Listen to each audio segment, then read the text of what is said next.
আওয়ামী লীগ নিষিদ্ধের দাবিতে রাজধানী ঢাকার শাহবাগ মোড় ছাড়া দেশের অন্য কোনো হাইওয়েগুলোতে ব্লকেড না করার আহ্বান জানিয়েছেন জাতীয় নাগরিক পার্টির দক্ষিণাঞ্চলের মুখ্য সংগঠক হাসনাত আব্দুল্লাহ।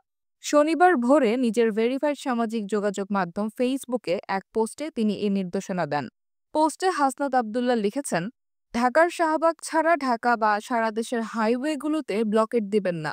জেলাগুলোতে স্বতঃস্ফূর্ত জমায়েত করুন, সমাবেশ করুন, কিন্তু ব্লকেড না। ব্লকেড খুলে দিন। বান্ডেল থাকলে প্রতি সেনমানিতে টাকা বাঁচবে। বিকাশ সেনমানি বান্ডেল কিনে জিতুন প্রতি লেনদেনে। এর আগে শুক্রবার রাতে ৩ দফা দাবিতে নতুন কর্মসূচি ঘোষণা করেছেন এনসিপির এই মুখ্য সংগঠক।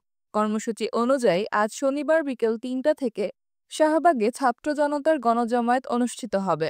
এছাড়াও সারা দেশের জুলাই স্পটগুলোতে ছাত্র জনতার গণ অবস্থান কর্মসূচি পালিত হবে। হাসনাতের জানানো ৩ দফা দাবিগুলো হলো, আওয়ামী লীগকে সন্ত্রাসী সংগঠন ঘোষণা করে নিষিদ্ধ করতে হবে, আন্তর্জাতিক অপরাধ ট্রাইব্যুনাল আইনে আওয়ামী লীগের দলগত বিচারের বিধান যুক্ত করতে হবে, জুলাইয়ের ঘোষণাপত্র জারি করতে হবে।